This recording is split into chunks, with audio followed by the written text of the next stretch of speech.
नमस्कार प्यारे बच्चों, कैसे हैं आप सभी। उम्मीद आप सब स्वस्थ होंगे, खुश होंगे। बच्चों, आज की हमारी कार्यपत्रिका संख्या 137 ए। पहले 137 ए देख लेंगे, फिर बी के बारे में चलेंगे।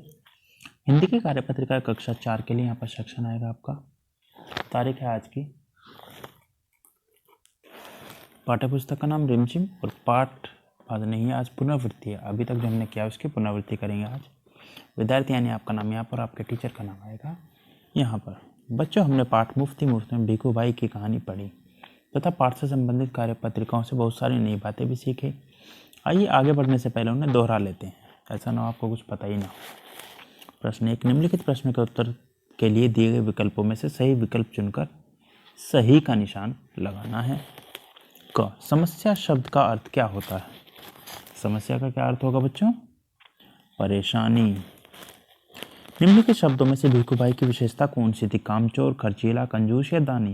वो कंजूस थे। आगे, मैं आपको 200 रुपये दे दूंगा, यह वाक्य किसने कहा था? बच्चों, ये वाक्य कहा था घोड़े वाले ने, क्योंकि ऊंट वाला ऊपर था। ऊंट वाले ने कहा 100 रुपये दूंगा, फिर घोड़े वाले ने कहा कि मैं 200 रुपये दे दूंगा। आगे, इसके बाद है घ, भीखू भाई को कौन सा फल पसंद था? नारियल। और पैसे तो मेरी मेहनत के हैं, इस वाक्य में कौन से काल को दर्शाया गया है? कौन से काल को दर्शाया गया है बच्चों? अरे वाह, महाकाल भी दे रखा है इसमें। इस वाक्य में है बच्चों वर्तमान काल, यानी जो मेहनत वो करता है उसके पैसे हैं। अगर होंगे होता तो भविष्य काल, और थे होता तो भूतकाल। आगे, क, नीचे दर्शाए गए चित्र को ध्यान से देखिए। कहानी के अनुसार इन चित्रों का सही क्रम पहचानिए और उनकी क्रम संख्या दी गई खाली समय में भरिए। देखिए गोला बना हुआ है ना, उसमें खाली नंबर भरना है। तो देखिए, पहले वो गया था नाव वाले के पास, है ना। दूसरे नंबर पे क्या हुआ? भीखू भाई नारियल से लटक गए और ये इसे बातें कर रहा है 2 नंबर पर। और तीसरे नंबर पर अंत में ऊंट वाला, घोड़े वाला और भीखू भाई तीनों लटके हुए हैं तीसरे नंबर पे।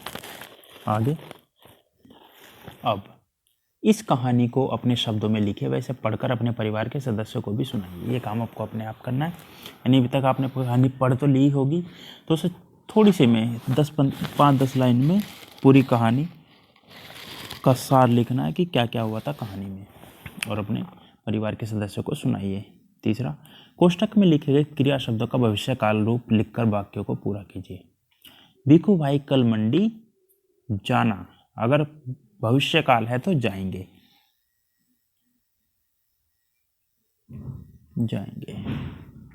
आगे, सागर के किनारे एक नाव वाला बैठेगा, भविष्य काल है तो बैठेगा। आगे, अभिभावकों के लिए सुझाव है, पेरेंट्स के लिए सजेशन। बच्चों को बताइए कि हमें तब तक नहीं रुकना चाहिए जब तक हम अपने लक्ष्य को हासिल ना कर लें, जैसा कि भीखू भाई ने किया। अपने हाथों को साबुन में पानी से नियमित रूप से धोइए ताकि आप और आपका परिवार सुरक्षित रहे। आज की वर्कशीट के फर्स्ट पार्ट में इतना ही बच्चों। चलते हैं सेकंड पार्ट यानी 137 यानी 137 बी पर। ईवीएस की वर्कशीट है क्लास 4 के लिए। यहाँ पर सेक्शन आएगा आपका। डेट है आज की 20 दिसंबर 2021। टेक्स्ट बुक का नाम लुकिंग अराउंड और यूनिट 19 है अब्दुल इन गार्डन, यानी बगीचे में अब्दुल। स्टूडेंट नेम यानी आपका नाम यहाँ पर और आपके टीचर का नाम यहाँ पर आएगा। चलिए देखते हैं आज की वर्कशीट में क्या है। प्यारे बच्चों, जरा बताइए कि एक पौधे के विभिन्न भाग कौन कौन से होते हैं? जी हाँ, आपने सही कहा, फूल, पत्ती, तना और जड़, ये होते हैं इसके मेन पार्ट। फूल यानी फ्लावर, पत्ती यानी लीव्स, तना यानी ट्रंक और जड़ यानी रूट, ये होते हैं इनके मेन पार्ट। जड़ पौधों का एक महत्वपूर्ण भाग होती है। तो आइए आज हम जड़ों से संबंधित विभिन्न प्रकार की जानकारियाँ प्राप्त करते हैं। नंबर 1, पेड़ पौधों की जड़ों से संबंधित एक अनुच्छेद आपको नीचे दिया गया है, यानी एक पैराग्राफ है। संकेत बॉक्स की सहायता से इसे पूरा करके अपनी कॉपी में लिखिए। पानी, मजबूती, रंगों, छोटी बड़ी दोनों भागों, दो, भोजन, खाने। चलिए देखते हैं कहाँ पर क्या आएगा। जड़ें पौधों को प्रदान करती हैं, क्या प्रदान करती हैं? मजबूती।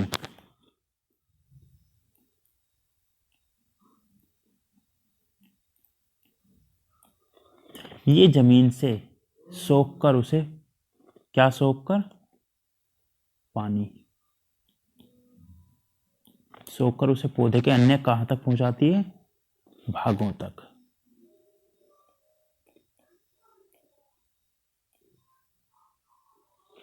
तभी पत्तियां पौधों के लिए तैयार कर पाती है। क्या तैयार कर पाती है? भोजन। यानी पानी मिलेगा जब तो भोजन तैयार होगा।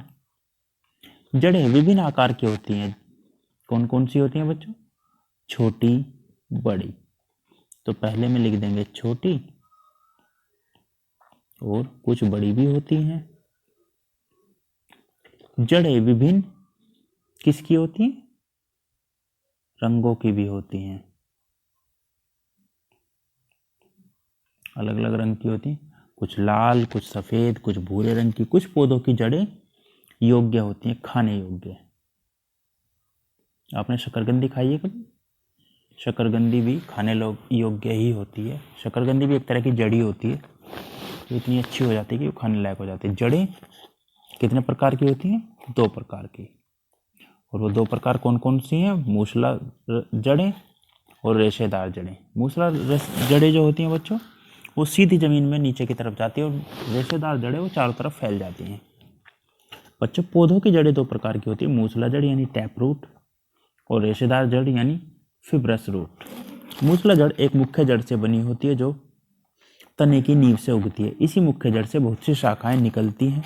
ये पत्तियों द्वारा तैयार किए गए खाने को जमा करती हैं। इसी वजह से ये जड़ें मोटी होती हैं और खाई भी जाती हैं। रेशेदार जड़ें तने की नींव से पतले रेशे जैसी जड़ों का एक मुख्य समूह होती है। ये जड़ें मिट्टी में फैल जाती हैं। आगे इसके बाद नंबर 2, आपको कुछ पेड़ पौधों के नीचे तालिका दिए गए हैं। नीचे इनकी जड़ों को पहचान कर तालिका में भरिए। पौधे का चित्र, पौधे का नाम और जड़ का प्रकार। कौन सी जड़ है? तो बच्चों, पहला है मूली, यानी, और मूली की जड़ कैसी है? मूसला। नीचे की तरफ पूरी इकट्ठी जड़ है ना। दूसरा गेहूं। गेहूं जैसा लग रहा है। ये कैसी जड़ है? ये है रेशेदार। आपने देखा होगा ध्यान से, इसके रेशे इधर उधर बिखेरे हुए हैं। फिर ये है, इसे बच्चों कहेंगे क्या? इसे कहेंगे मूसला। है क्या ये? पहले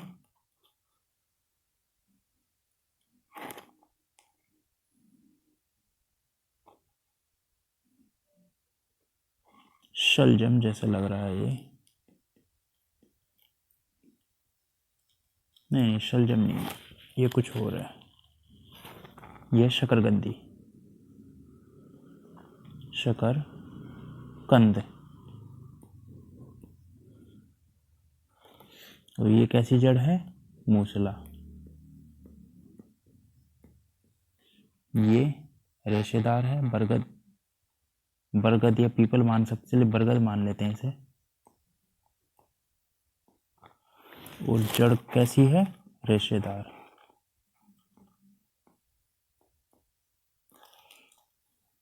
ये फूल है कौन सा? सूरजमुखी।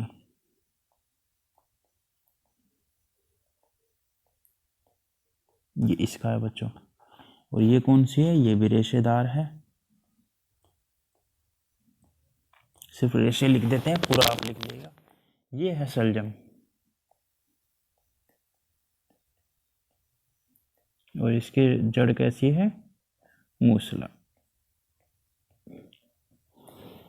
आगे एक्टिविटी 1, दोनों प्रकार की जड़ों को दर्शाते हुए एक फ्लैश कार्ड बनाइए और अपने अध्यापक के साथ साझा कीजिए।